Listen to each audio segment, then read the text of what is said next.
कि बिना नए रजिस्ट्रेशन के ग्रामीण रोजगार योजना में अब काम नहीं मिलेगा। पुराना मनरेगा रजिस्ट्रेशन अब रोजगार के लिए मान्य नहीं होगा। आधार लिंक न होने से लगभग 1,42,00,000 मजदूरों के रोजगार पर संकट है। वीबी जीरामजी योजना में नया पंजीकरण कराना भी अनिवार्य कर दिया गया है। रजिस्ट्रेशन के बाद 3 साल के लिए रोजगार गारंटी कार्ड मिलेगा। और बताएं कि इस योजना के तहत हर वित्तीय वर्ष में 125 दिन का गारंटीकृत रोजगार भी मिलता नजर आ पाएगा। हमारे साथ ब्यूरो हेड लगातार संजय जी फोन लाइन पर है।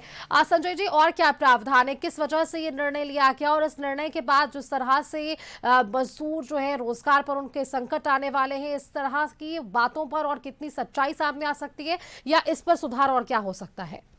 जी बिल्कुल सुष्मिता, देखिए बिहार सरकार की नई ग्रामीण रोजगार व्यवस्था के तहत अब बिना नए पंजीकरण के किसी भी श्रमिक को रोजगार नहीं मिल सकेगा। सरकार ने दरअसल यह स्पष्ट किया है कि पुराने मनरेगा पंजीकरण के आधार पर काम अब बिहार में नहीं दिया जाएगा। इसके लिए सभी पात्र श्रमिकों को बीबी जीरामजी योजना के तहत नया रजिस्ट्रेशन कराना जरूरी होगा।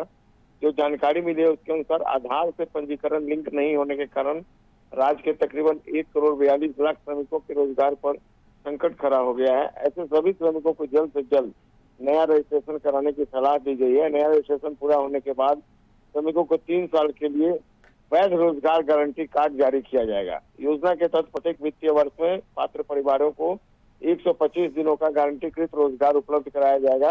18 साल या उससे अधिक आयु के अकुशल श्रमिक अपने संबंधित ग्राम पंचायत में आवेदन कर योजना का लाभ ले सकेंगे। सरकार ने महिलाओं की भागीदारी बढ़ाने पर विशेष जोर दिया है। रोजगार उपलब्ध कराने में महिलाओं को प्राथमिकता दी जाएगी। अब सरकार ने यह फैसला ले लिया है सुष्मिता। साथ ही अभी सुनिश्चित किया गया है कि श्रमिकों को उनके निवास से 5 किलोमीटर के दायरे में ही काम दिया जाए।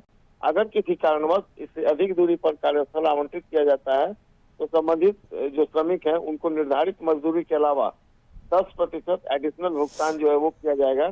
सरकार का कहना है कि नई व्यवस्था से रोजगार प्रक्रिया अधिक पारदर्शी होगी, डिजिटल और जवाबदेही बनेगी।